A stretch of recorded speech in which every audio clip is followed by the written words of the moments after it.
This is Shea Gilgeous-Alexander, and I'm down to dunk. This is Jay Will, and I'm down to dunk. They have. Here we go. I'm Isaiah Hartenstein, and I'm down to dunk. I hope savior of basketball has won. Well, the Dortcher Chamber has been going pretty well. I'm Aaron Wiggins, and I'm down to dunk. I'm Chet Holmgren, and I'm down to dunk. I'm Mark Dagnall, and I'm down to dunk. He just does a big smile and I feel blessed by God to be here with down to dunk, be here with you. I'm Alex Caruso, and I'm down to dunk. I'm AJ Mitchell, and I'm down to dunk. This is Isaiah Joe, and I'm down to dunk. Oh, jeez. Are you going to sing it good enough for me to guess it, or? Panhandle. Jeez. I'm tweaking. Name 2 famous Oklahomans. Myself and Jalen Williams. Is that a crazy answer? All my friends call me Bob. Where's Rachel? Unique story. You lived a whole life. Plain? Plain. This is Kason Wallace, and I'm down to dunk. This is Lou Dort, and I'm down to Dort. True blood Oklahoma. That's right. Pretty exciting, if you ask me. This is J-Dub, world champion J-Dub, and I'm down to dunk. And eat burgers. Welcome to Down to Dunk. I'm your host, Andrew Schlecht. We're part of the Athletic Podcast Network. Before we get to my good friend, Michele Berra, I want to tell you about 2 other friends of mine, Aaron and Drew Reese of Shelter Insurance. Contact Drew, 405-478-7714, or Aaron, 405-773-55002 today. Listen, something could happen. I don't want to scare you. Spooky season's over. But listen, you're going to need good insurance from good people. And these guys are trustworthy. They're fun to talk to. They both love sports. They're both into the Thunder. They're both into the Sooners. So listen, guys that you can trust. They work for an awesome company in Shelter Insurance, and they support Down to Dunk. What else could you want? Give them a call or text today. All right, with me on this Monday afternoon is my good friend, Michele Berra. Michele, what's up? Well, I mean, we are a fan of the Thunder, not of the Pelicans. This is good. This is great for my Monday because it would be such a disaster, such a tragedy. God, it'd be so rough. It'd be so rough doing 3 podcasts a week and a Patreon show about the Pelicans. I don't know that I could do it. I feel ridiculously blessed to be able to cover this particular NBA team, and that this particular NBA team is somehow in the city that I live in is unreal. Like it is unbelievable that this is the position that I'm in, and that I get to talk to you about the Thunder. There's so many good things about it. It's crazy. Yeah, I mean, the Thunder are just amazing. I look confused because I was looking into cleaning the glass on-off numbers for the team, and somehow all the players have a barely net zero on-off, which I thought it was a mistake, but then it's not. So basically, just to, clarify what I mean, is that OKC is so great that whoever is playing is yielding basically the same level of basketball throughout their entire game, which never happened in OKC's last, I would say, 5 years, where Shea great, guys like Isaiah Joe, super duper high. Right now, everyone basically is around 0, which for a team that is top of the league in net rating again, after 7 games, it's astonishing. It means that everybody is contributing to such a high level, which is possibly one of the weakness that we all saw last year for this team. That whenever Shea sat, or whenever you didn't have certain combination of players, you could really see the Thunder plummeting a bit over the past 2 games. The lineup with iHeart and AJ Mitchell and Caruso, and combination of Wiggs, Wallace, Dort, that lineup steamrolled 2 teams. Mm-hmm. That's insane. Mm-hmm.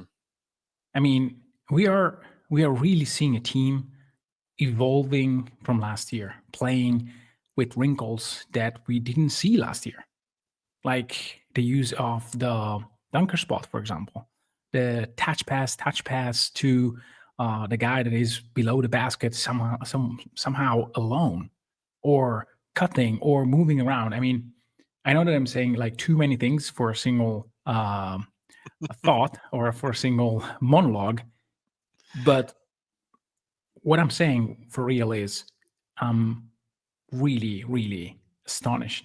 I'm really astonished by how good this team looks. Yeah. Yeah, and yesterday we kind of got to see it, and Shea talked a little bit about it after the game, and that you could see them generating good shots against some of these bad teams, like against the Wizards and the Kings. And the shots just weren't going down. They finally started to fall yesterday. Mhm. Thunder do have like pretty good shooters on their team, guys that are at least competent shooters that just weren't shooting like that at all. And they finally did yesterday. And they absolutely dismantled the Pelicans, who I think were trying to lose that game. I mean, Oh, you yeah. look at the defensive effort, that was the worst professional basketball team I've seen in a long time. And they have good Mhm. talent. It's not like they don't have talented players. They have plenty of talented players. And they were playing these like win now like lineups out there. Like they're playing Kevon Looney out there instead of giving Derek Queen like some developmental run out there against OKC. Like they were trying to throw out lineups to win, but no one was really competing at a high level. The zone that they threw out there was laughable. It was laughable. Oh my God. That was so bad. Like 2 passes, maybe even 1 sometimes, just holding the ball, shifting left and right, the ball in your hands, and then passing wide open. Yeah. Yeah. I mean, there was no recovery. Like once you like cracked the defense, there was no like Yeah. scramble to recover. Like a zone is predicated on effort, you know. Like Yeah. if you're not giving effort, you can see guys that aren't great defenders. Like we saw it with Denver, who does not have great defensive personnel. They have decent defensive personnel, but had a great zone because it was Yeah.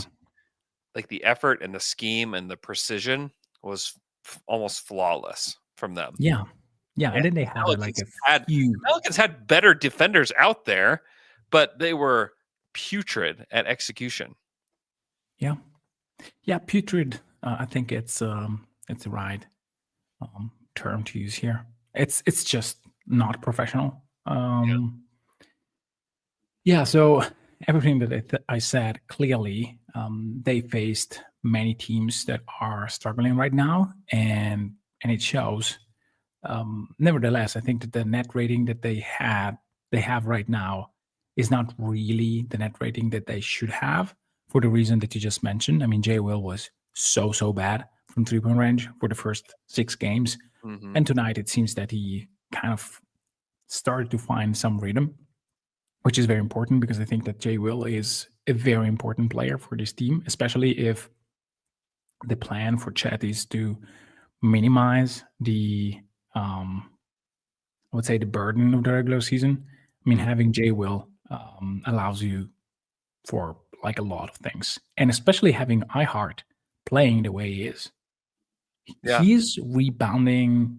I would say the attention to rebounds that he has, they showed over the first 7 games of the season, is just something else. We never saw him getting after rebounds in such a way. I mean, he's gobbling double-digit rebounds. He's nailing rebounds right now, and it looks very easy for him. He's playing maybe offensively in terms of scoring a little bit less than last year in some chances, but overall, I think he's bringing a lot.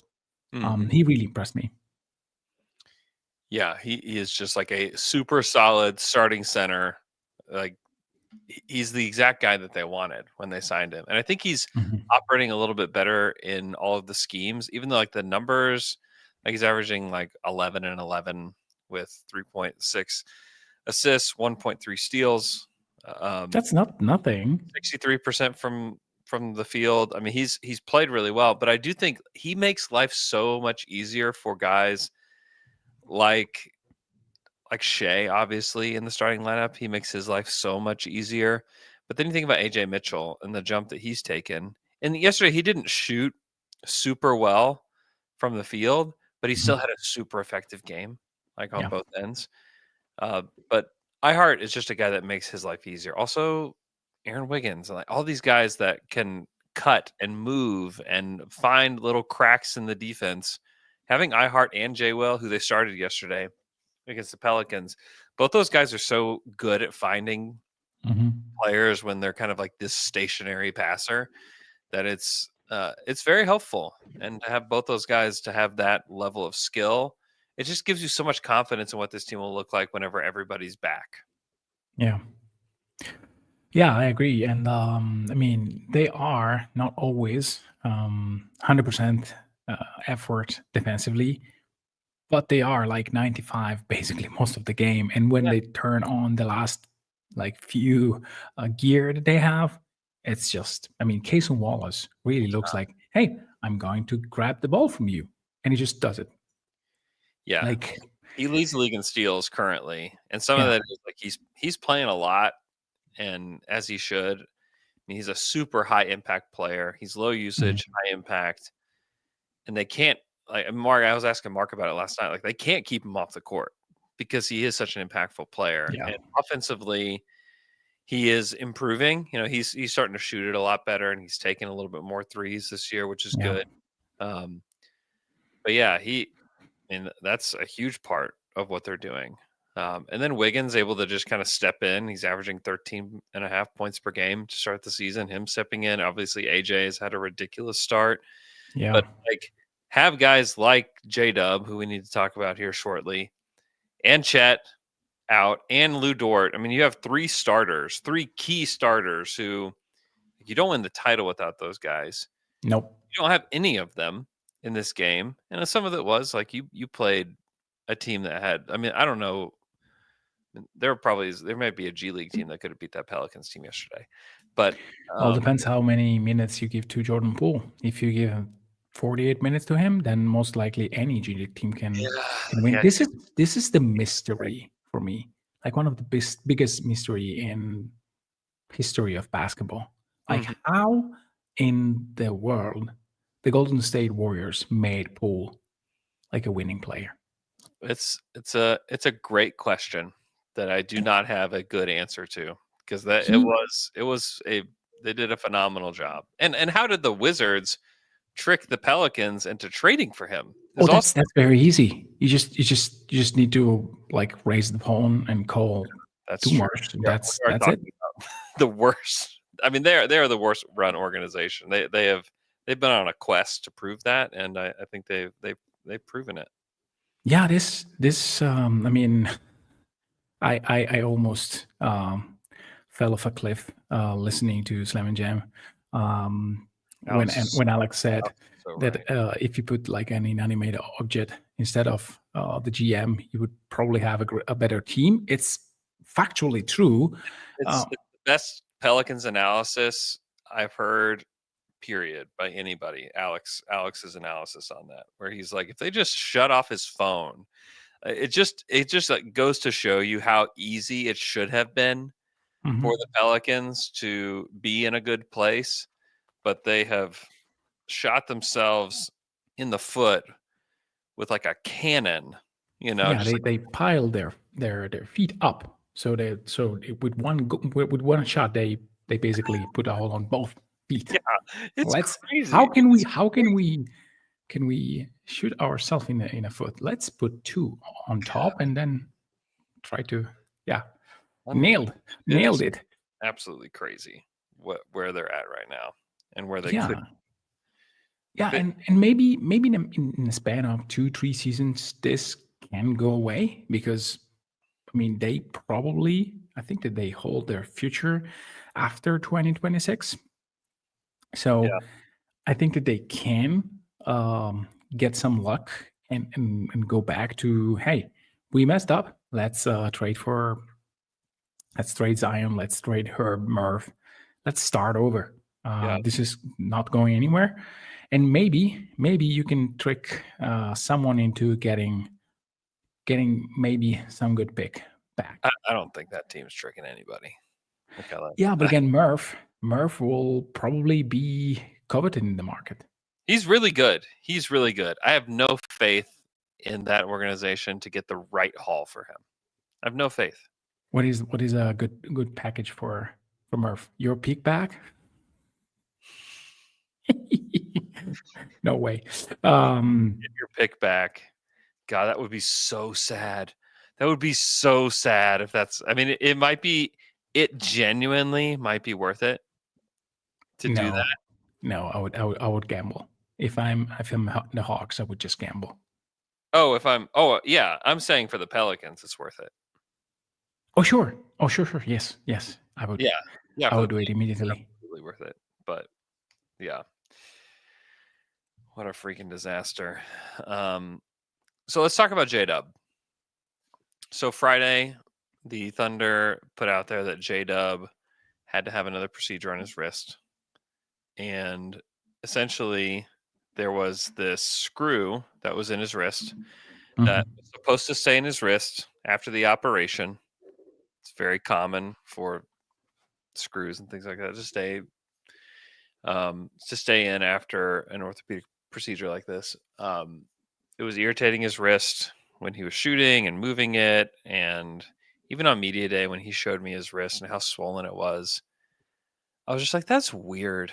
That is just weird that it's that swollen right now. Whenever, like, I think the original thought, I think the genuine original thought was that he would be ready to start the season. And so it was a little weird to see it as swollen as it was. And there was something obviously going on there. And I didn't really hear anything else after that. I don't think anyone else did. And so we just I think everybody just assumed, okay, he's probably going to come back in the next couple of weeks. He has a procedure. So from Friday, they said 10 to 14 days from Friday, they will reevaluate him. And so who knows how long it'll be. I don't really have a clue how long it's going to take for him to actually come back. I think there's just a lot of patience that is required there. It's a shame for J-Dub for a host of reasons. One, we just really want to see him play basketball is one. Two, he's every game he misses is closer to not playing 65 games, which will not get him to those escalators that his contract, that's written in his contract, where if he makes the third team, it's up a percentage. If it's the second team and so on, defensive player of the year, MVP, all of that. All of that's will kind of go out the window, which, I think I was saying this on the Dream Team. I think there's two blessings in disguise that could come of this. One, we're already seeing it on the court. We're seeing AJ Mitchell get minutes as a secondary ball handler, which I think is a huge, huge deal. I've expressed that many times since the start of the season. Aaron Wiggins is another one where Wiggs there's been stretches where Aaron Wiggins hasn't really played for this team. And for him to get he gets to start, and then he gets starter level minutes, and you get to see this really smooth score. Yeah. Score in multiple ways. Like he had that dunk in transition, which he was hilarious after the game. I was asking him about. I read that. And he is just, after he kind of explained the dunk and how he didn't really know what Trey Murphy was going to do, he decided to go ahead and take it to the rack because Casey Wallace had just dunked on the previous possession. And then he was like, I'm proud of him. He was a good dunk. I'm really proud of myself. He's just, God, that guy's the best. He is the absolute best. My friend that was at the game yesterday, he made this sign that said Aaron Wiggins got that spirit, and it has the spirit horse on the sign and Aaron Wiggins' face on the sign. And Wiggs just loved it and went over. He signed it, and it was. They were showing it to him during the game, and he was giving him a head nod, just acknowledging it. Just the best. The dude is the absolute best. I love that guy, and we get to see him play more. Yeah. I think those are really valuable things for this team, because when you look at up and down this Thunder roster, the talent is crazy. Of the amount of guys that could all be in an NBA rotation, there aren't many rosters like this where you could say 1 through 18, there's maybe just a couple guys that you just know really couldn't play for a team. Now you have Topic, who is obviously dealing with testicular cancer that we've talked about. So sad for him. Yeah, I really hope that everything will be okay for him. He's too young. Yeah, Yeah. I know. I think it will be. I think that they catching it early is really good. I think he's getting really good care, and I think that he'll be back. I think he'll be back. Sorber, obviously with the ACL, obviously not great. But I think like everybody else would play on it. Like Brandon Carlson. Oh, I mean, you're forgetting someone there. Well, I mean, I know. Okay. Yeah, we know. I know that you don't want to say it, but I will. I mean, I don't think that Usman Jang will crack rotation for the majority of the teams that Yeah, are and trying to he win. cracked the rotation for like 5 teams. Well, maybe more if you can find more teams that are trying to actually tank. Okay. Back to my Brandon Carlson point. I think Brandon Carlson's like pretty good. I think he's like third It's center fine. on most teams. Good. Yeah, you can trust him being out there when the game is going. Like you don't have to wait to put him on when the game is already out of reach one way or the other. I mean, I think that he can contribute to like a normal basketball game. And I think that he has some traits that are very interesting, like shooting from three. He has decent timing on screens and whatnot. He is, I mean, a decent guy to put in the middle, and you know that he will probably perform defensively to a normal standard. I mean, this is a luxury to have a guy like this on a two-way. Yeah, without a doubt. And the fact that he was like willing to come back on a 2-way is a really big deal. I kind of thought that, I mean, there certainly were other opportunities for Brandon Carlson elsewhere.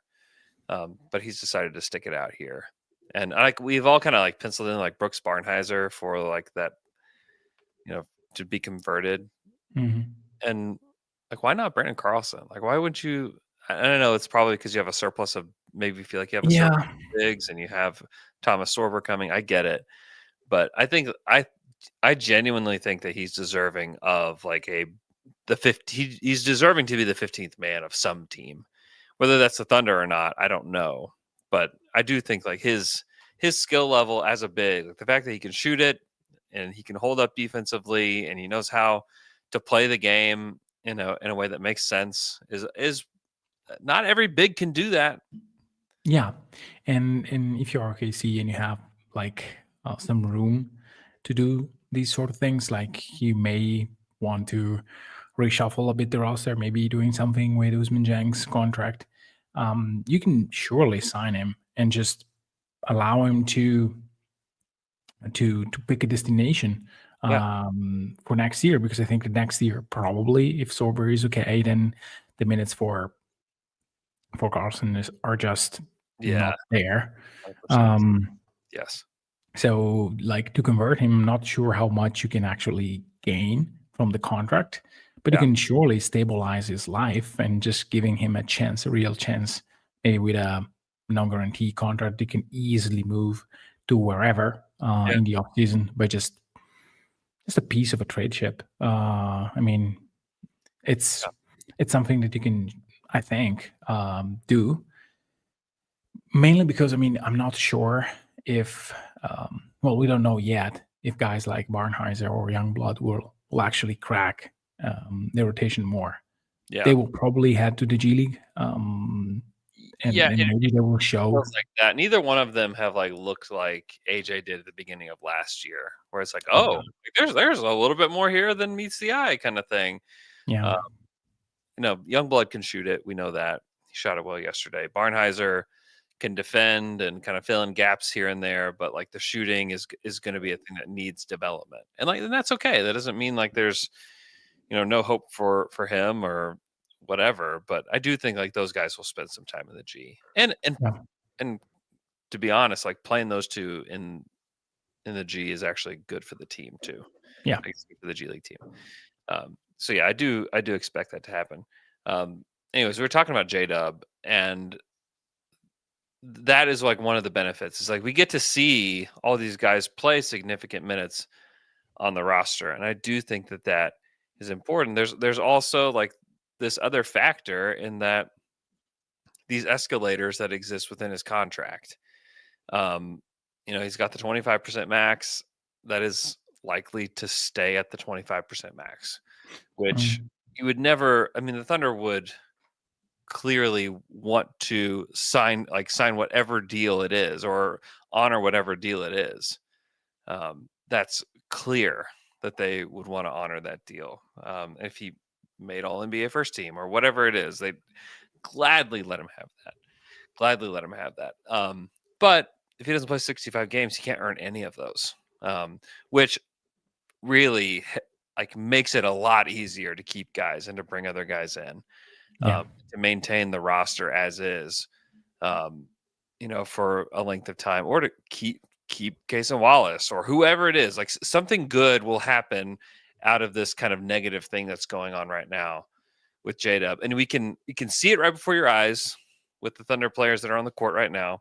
And then I think it could also help later financially with him potentially not hitting those escalators. So while it is not great that he's not on the court and it stinks that he hurt his wrist, there could be I think there are things happening, for OKC that are beneficial, happening now and potentially happening later. Yeah, I mean, you don't want to have this. You don't want necessarily to, as you mentioned, I mean, to bank on a player having an injury in order not to pay him. I think that OKC wants J-Dub to be the best version of himself as quickly as possible. Mm-hmm. But that said, sure. I mean, we discussed the benefits. I mean, the fact that AJ Mitchell has the ball a lot in many parts of the game. The fact that Wiggins can have a different role from the one that he had strictly as a play finisher. Mm-hmm. And right now he has a chance to be a creator. I mean, so all these things are there, and for sure the financial aspect is important. It's important because if you can have just a straight 25% max, then it's a lot less in terms of money, and possibly you can maybe you could retain everyone no matter what, but now you can do it with a little bit less of penalty. So it makes it for a little bit of an easier path to retain your core roster. So yeah, for real. Okay, we're going to take a break. We'll come back. We're going to take a look at the upcoming schedule for the Thunder, maybe make some predictions. We'll be right back.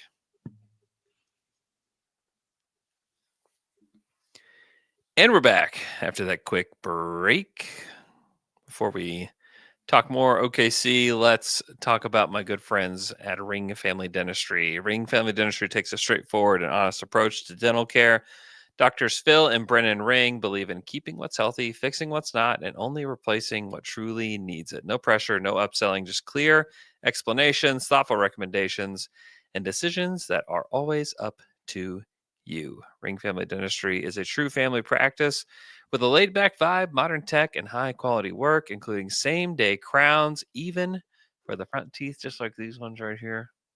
Crowns.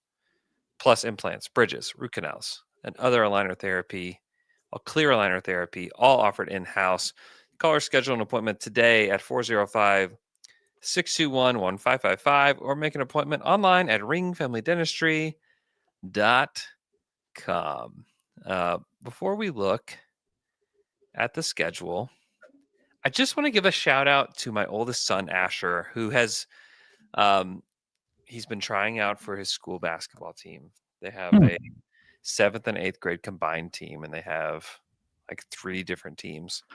And he made the first team at his school. He is so pumped, and I'm so pumped for him. He's worked so hard, and I'm so happy for him. So just a shout out to Asher, who I know is a Down to Dunk listener. He also lives in my house because he's my son. But awesome kid, and big congrats to him. It's pretty amazing what he has been able to accomplish at his young age. So I'm really happy for him. On a much smaller scale, my San Diego is also playing basketball, and I'm currently trying to take away the wild shots that he tries to take Like he goes right, and then he flicks it up. I said, "Look, Luca can do this. Many NBA players can do that. You Yeah. should really take an extra dribble and do just stick a jumper." But it's less cool that. I said, yes, but it also goes less inside the basket, which Yeah. is the goal. Yep. And then he goes, okay.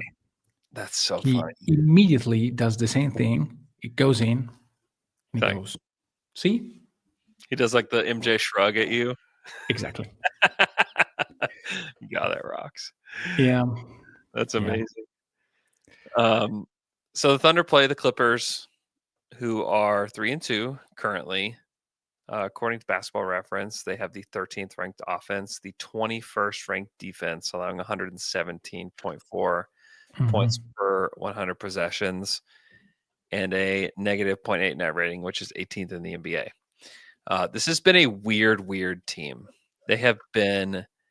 I mean, they lost to Utah. They got beat by Utah 129-108. This is part of why their defensive rating is so bad, and allowed Utah, like Bryce Sensabaugh had a night, and Kessler had like 20 and 10, like just absolutely demolishing them. Like Kessler looked better than every player they put out there that night. That was just an embarrassment, like a true embarrassment. And then like they beat the Suns, they beat Portland, like that's a pretty quality win. Yeah. They got hammered by Golden State, and then they beat the Pelicans by 2 on a buzzer beater from Kawhi. The Clippers have not looked good. Like this has not been a great start to the season. They look lethargic in some ways. I'll be really interested to see if they get up for this game. It's on Peacock, NBC Peacock. It's at 10 p.m. Central Standard Time, so it's a very late tip. And it's the champs coming into town. So like if they're going to actually get up for a game, this would logically be one. And so I do expect it to be competitive. However, the Clippers themselves have not been very good. Like they stomped the Suns. Congratulations. You beat one of the worst teams in the Western Conference. It's weird. They've had a weird start to the season. They've had a weird entire existence also. Yeah. But certainly because of all the stuff with Pablo and all of that, there's just been a lot of weirdness around them. But I'm interested in that matchup because this is probably, outside of the Rockets, the most talented team that they've played so far. Yeah, they are on a second night of a back-to-back. The Clippers are. They will be. Yes. They are perfect at home, where they are much better than on the road. So we'll see. I mean, I'm curious. They have a pretty big matchup the night before against Miami. Miami. Yeah, Miami's good. Yeah. Miami's a good team. Yeah, exactly. OKC goes in fully rested. I mean, Shea had to play basically 25 minutes against the Pels. It's a very weird tip for OKC. I mean, 2 very weird tips in a row because they basically played in the afternoon on Sunday and now they play late. So it's going to be a little bit weird. But you're right. I mean, the Clippers can be good. They surely can. They have talent. They have defenders and Derek Jones Jr. and guys like that. But I mean, they can go on off depending on what the stars are actually doing. Yeah. I think that they'll show up for this one. We also know that Shea will show up for this one too. So Shea said he loves to beat the Clippers and that he loves to show up against the Clippers. That's awesome. There's Chris Paul there as well. I mean, CP3 is there. Yeah. One of his best friends in the NBA. It's there. There's a lot of fun things about them playing against this Clippers team, and it should be a really fun matchup. I really look forward to watching it. I really look forward to kind of breaking it down and to seeing them play. And then they got to play back to back against the Blazers the next night. So traveling from Southern California up to Al Baby Cake's town in Portland. Yeah, that is a rough back to back. It is certainly the worst back to back they've had so far. Yeah. I would say. Yeah, sure. No, Um, I was just thinking in terms of logistics, and you play very late in LA. You Sure. probably get to the airport at 3 a.m. and then They probably fly right out that night yeah. to go to Portland, and then they all get some sleep, and then they'll play again that night. Like that's Yeah, but you sleep like 2 hours maybe on the plane. I don't know Yeah. how long is the plane, the flight there, like 3 hours. Yeah, probably something like that. It's not terrible. Yeah, so you basically take a nap at 3 a.m., then you arrive to the hotel at 6 a.m., and you basically sleep like as much as you can, but Hour you're flight. Yeah. yeah. So it's not like an awesome way to treat your body. Yeah. Yeah. But here's the deal: is like their depth is on full display, and if Chet, I'm not sure what his status is. I would guess that he at least play in one of these games. Yeah. He has been on the injury report for his back. They've had to change the status just because you can't list the same thing on the injury report so many days in a row, or at least you can't list soreness as the same thing for so many days in a row. So they had to switch it. He's kind of the same status. Mark said that they're being conservative with him. I think that he could play if they really needed him to, but the Thunder are kind of been able to flex this muscle of theirs, and that they do have great depth, like we talked about earlier. And it's really cool, like that, and it's not something to take for granted either. Like you draft guys, I mean, the Thunder themselves have not always had great depth. No. Especially when they were really good, they would struggle with like one or two guys out at times. And with this team, like you're missing 3 starters and you still are just pummeling team. Yeah. That is a huge deal. This is just, sorry for interrupting you. Yeah, go ahead. But this is the greatness of their coach. I mean, Mark Dingle is a great coach, period. You can see how he and his staff prepare games. I'm not sure he's the best in that aspect. He's one of the best for sure. Yeah. But you can have doubts. You can have thoughts of Carlisle being great, Spo being a great coach. Yeah, they're great. But then you see the way in which he handles rotation, opportunities.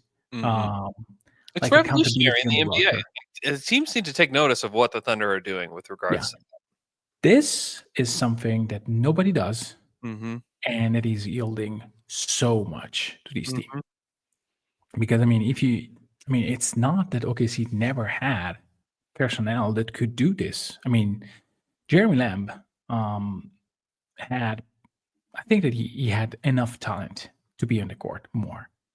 And I think that with the right person behind him, he could have been like a serviceable player. Maybe never an exceptional player.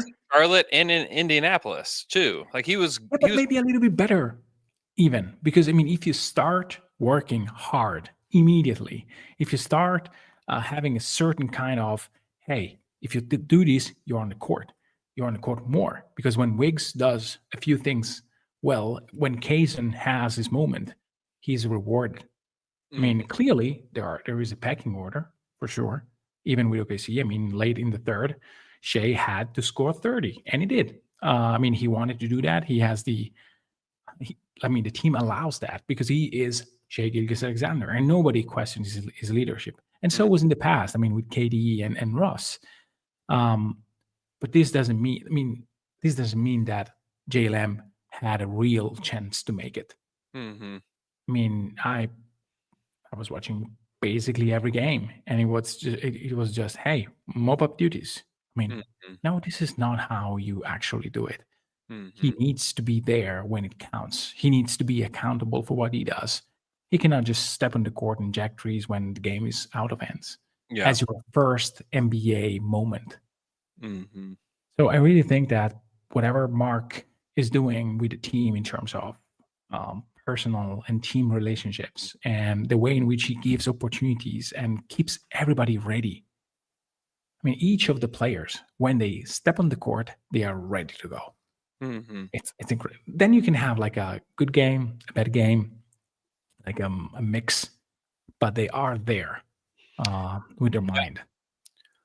Well, and you also have like this, and right now they have it in spades, but like team camaraderie, like can be so much better when everybody feels like they have a chance to actually play in like meaningful minutes of the game. So yeah, I think that what Mark has done, and truly what Sam has done to create this environment, because if you think back on what Sam has created, like he has molded this organization to like his liking in so many ways. And like Mark is a part of that story, you know, getting Mark from Florida, where he was like a very low level coach. Like Mark was not a guy that was sitting on the bench next to Billy Donovan as like his lead assistant or anything. Like Billy Donovan, like he was like way down the line for Billy. Like I don't even think he sat on the bench with Billy. But like to get Mark to bring him over to like have the foresight to like identify him in any way is wild to me. Like it's just absolutely wild to me. It's like identifying like AJ Mitchell in the second round or Isaiah Joe. Like he just has like this keen eye for like legitimate talent that almost nobody sees. And Mark is a part of that story. And being able to like give Mark like, hey, here are like the ideals and principles that we operate with within the Thunder, and for him to take those and to adopt them as his own, and then to, you know, take this roster and make it into what it is. I just don't think like if Billy Donovan or Scott Brooks or anybody else had this roster, I don't believe that they would have won the title. I don't believe that they would have been the team that they are today. I think that Mark like really is special. And I think that for the most part, like young teams lose games and they lose playoff games. And they don't have the resiliency that the Thunder team did last year, where like most young teams that lose a game one to the Denver Nuggets like that in round two lose the series. They lose the whole series. Yeah, they just melt. Like melt. Like And maybe you get it to 5 or 6 games, but most teams lose that series. I think it's twofold. I think it's Shea, obviously, who is a special player, and I think it's Mark, who is a special coach. I think like those two got them through, and obviously like J-Dub was amazing, and Chet was amazing, and other guys had spots, and Caruso, and like all these guys. Obviously, Caruso. That's the point, though, Andrew. Yes, exactly. I mean, you have Shea. Yep. You have a super duper star. You don't win if you don't have one. Mark is a great coach. You don't win if you don't have one. But then many teams have that. Many teams have a very good coach. Many teams have a very good superstar. I would say at least 4, 5, 6 teams have players that are on the same level that Shea is at right now. The difference is, I mean, well, to combine one of those top 5 with a top 5 coach is already hard, but then to create the surroundings, create the rest of the cast of this team, the rest of the character of this story, and to make such a perfect blend that is hard to do. And now this team has its own flaws. I mean, it is apparent they are still erratic with the 3-point shot. I think that there are questions about Chet's future health. I think that you can have many questions. Salary. I mean, the fact that they are not in LA or New York, so they probably have a little bit less opportunities to keep this core together for the long run, for the extremely long time. Every team will have issues, but maybe OKC will have a little bit more issues. Yeah, but they worked through this and they created the perfect soil, rich soil for this to grow, and they are growing. And this is the only thing that really matters in sports, to have something to not stopping the process of improvement. And again, this team doesn't look like the team of 2 years ago, but it doesn't look like the team that won against Indy 4 months ago. It's a different team. They are trying to do different stuff. They are trying to mix it up. They are doing different things in order to be ready for whatever the league will throw at them. Because to be sure, the league will throw something at OKC for the entire season, and they will have a much harder way to get through another year. So it's just fantastic. It really is. It really is. And I hope that like something that I don't want like Thunder fans to feel is like like this really isn't normal for an NBA team. Like this is not normal what they're experiencing now. No. And like I think that like just appreciating it and like taking stock in it and like understanding that like there's something truly special happening here in OKC with this team. Not normal at all. Like truly this is special what we're witnessing now. Like I do think like this is on the same level as like the Warriors when they were in 2015, 2016. I think this is we're reaching that level of a team. You know, they're 7-0, done that twice in a row here. It's really impressive what they have accomplished, and the depth is impressive. The coaching is, the level of superstar Shea is out of this world. I just think like this is not normal, and so like appreciating it, I think, is something that like we really need to like go back to a lot, because like you can get a little jaded. You can get to a point where you're like kind of expect this to be what happens, but I think like having just a level of appreciation for it, and you know, if you get to go to a game, like man, even if they blow out the Pelicans or whatever it is, like you got to go see greatness. Like think about how you would feel today if you were telling a story about going to watch the Chicago Bulls in the late 1990s. Like, what would you say to people? What would you say to your kids? What would you say to your friends about going to see a late 90s Bulls team in person? And like I'm talking to a lot of people right now, and some of you are listeners from all over the world, and we're super appreciative of that. And like I don't take that for granted at all. A lot of you are local and you get to go to these games. Like if you were talking about like going to see Scottie Pippen, Michael Jordan, Dennis Rodman, like those teams, like you would be like, oh my gosh, did you know I get to go see that team in person? Yeah. We're talking about one of those teams. Yes. That's what we're talking about. Like you get to watch one of these teams. You get to watch them on TV regularly. You get to go see them in person. Like that's the level of team that we're talking about. So I just think like just trying to appreciate it in the moment, I think is so key to like this Thunder experience right now.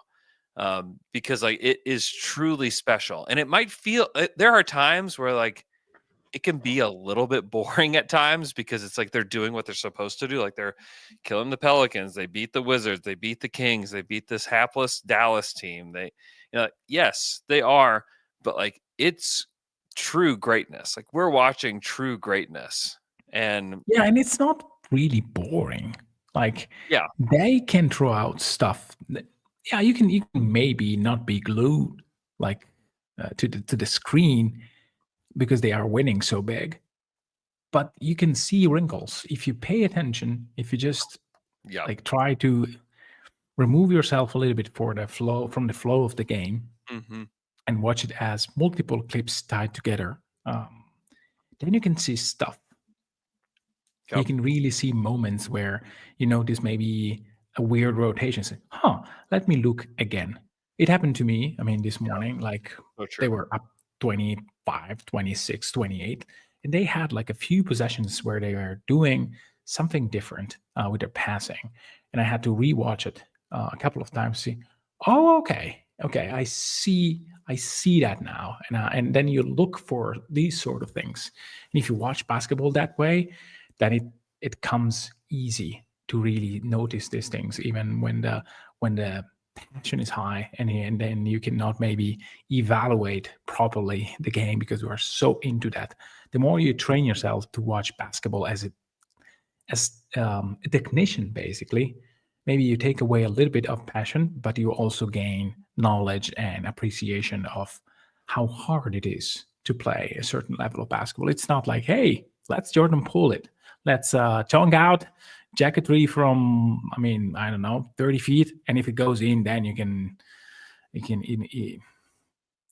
party. I mean, that is not really, that is also basketball, but not the basketball that we like to watch. Yeah.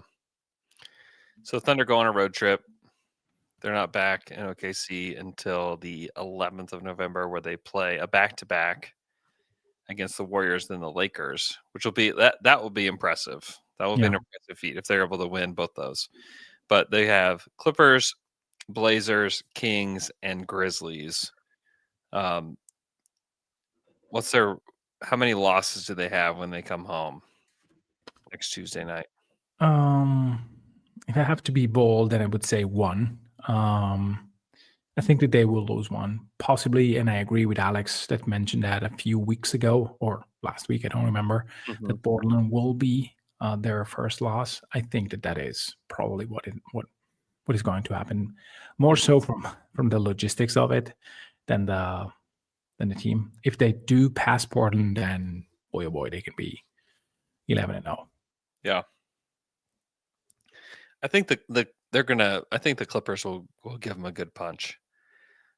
The Blazers, either one of those teams could beat OKC. Like that. That is certainly possible. I'm maybe I just need to see more of the Blazers. I'm not a huge believer in what the Blazers are today. I just think that it's more about the logistics, as we discussed before. They will be dead tired when they go to Portland. It's not their city. It's not their. They're 4-2. They've had some nice wins. They beat the Warriors.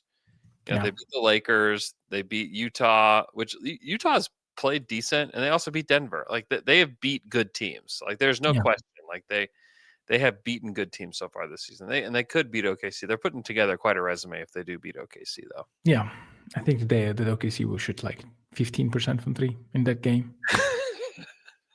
They might win anyway. Yeah, that's true. I was telling my son about this, but there was like a study done with the Stanford women's basketball team, where they the coach did nothing but tell them like, hey, sleep 2 more hours per night. And they did that over the course of, I can't remember how long it was, but like their free throw percentage increased, their 3-point percentage increased, all these things increased just because of them getting more sleep. And so like truly like back-to-backs and like logistics, like you're talking about, do impact the game. Like they certainly do have an impact on the game, and that's it's been measurable, I would say, in the past. But like they've got a good squad. Like they're starting like a really good backcourt defensively, and Drew Holiday and Kamara. Denny Avdia has been really good since he got there. Shaden Sharp has looked really good. Klingon is like a rebounding monster. And then like you have Jeremy Grant and Time Lord. Solid team. They've got guys. Yeah. So solid team. Yeah. That this will be a big test for them. This will be a really big test for them, and I think some of it will be about like, does Chet play? Like, is Chet playing in both games of the back-to-back? Do they sit him against the Clippers and then play him against the Blazers? Like, what's the plan there? I don't know what the plan is there for Chet, but it will be interesting to see how that goes, because Chet has been awesome when he's played, really safe for the Hawks game, but like other than that, like he has been awesome. And if he comes in and he's your second best player, and you have all that depth behind him, like it's the Thunder are really, really tough to beat, no matter how many of these guys are out. I expect Lou to be back. I don't know if Lou got sick because he was giving candy to all those snotty-nosed kids coming up to his door. But did you see? He looked very creepy. Lou? Did you see the pictures of Lou giving away Halloween candy? No, Dude, I saw the like a TikTok video of him dressed for Halloween. It's so fun. There is a poster board taped up on his porch that has like handwritten in like marker. I think it says "Welcome to the torture chamber." I think what it says. And he's over there handing out candy with "Welcome to the torture chamber" on a poster board. God, so good. It's so good. But like Lou, clearly against James Harden, has been a thing literally since he came into the NBA. Yeah. It's been a thing. So it'd be nice to have Lou Dort back. And or against Kawhi. It'd be nice. And Kawhi too. Yeah. He flummoxed Kawhi. What was that, 2 years ago? Or was like at the end of the game? Wasn't it last year? No, because Giddey was in the game. Oh, yeah. Remember? Because like they were trying to get Giddy switched on. And it wouldn't be Lou switched was off. like denying Yeah, the switch over and over and over again. yeah, you're right. Wouldn't let Giddy out on that island against Kawhi, and then like the time expired before Kawhi could even get a shot off. God, that rocked. That was awesome. Yeah. Anyways, like we'll see who plays. I expect to see Lou. I expect to see Chet at least at some point on this road trip. Not exactly sure when. But they got those two teams, and they have the Kings, who are the Kings, which is an NBA Cup game on Friday, which is exciting for me. Respect the Cup. Yeah. And then they play the Grizzlies Until next they week. meet the Bucks, of course. Hmm? Until they meet the Bucks again, of course. Respect the Cup. Yeah. Then if they lose, it's like we never believe we never cared about the Cup anyways. Yeah. That's how it goes. Okay. Anything else before we go, Michele? Anything else? I dressed as an eye for Halloween. Okay, you're gonna have to like explain way more than that. No, I was completely in black. Yeah.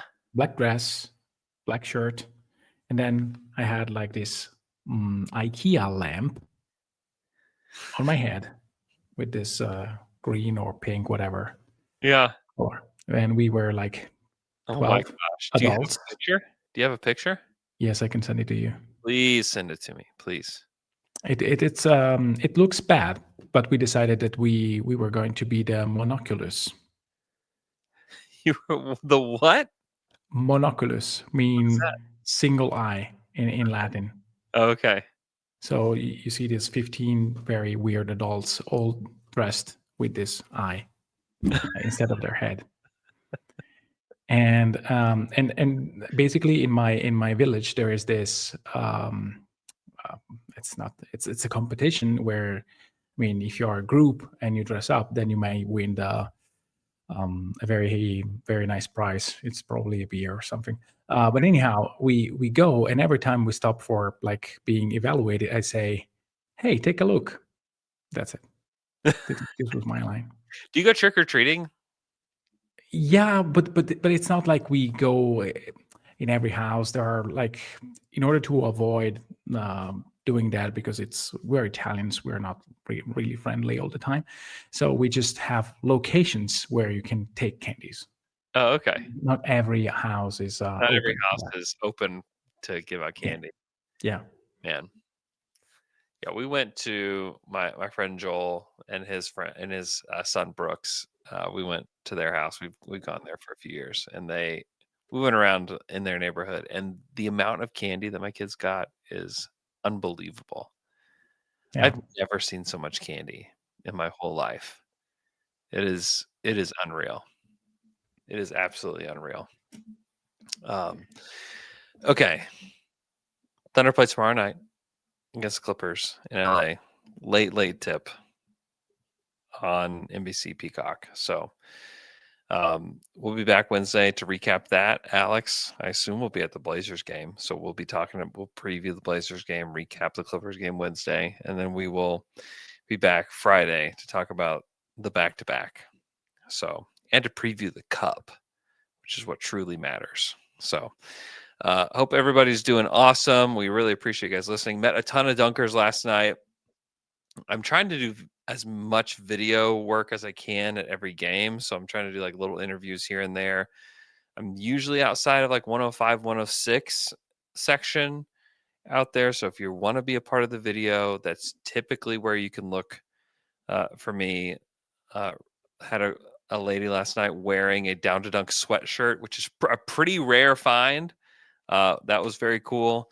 But would love to have more dunkers on these videos. So if you want to be a part of a video, just tweet at me, and then I will typically be outside of 105, 106 before the game. So you can look for me there. Hope everybody's doing awesome, and we will talk to you guys again on Wednesday. Until the dawn, until the dawn.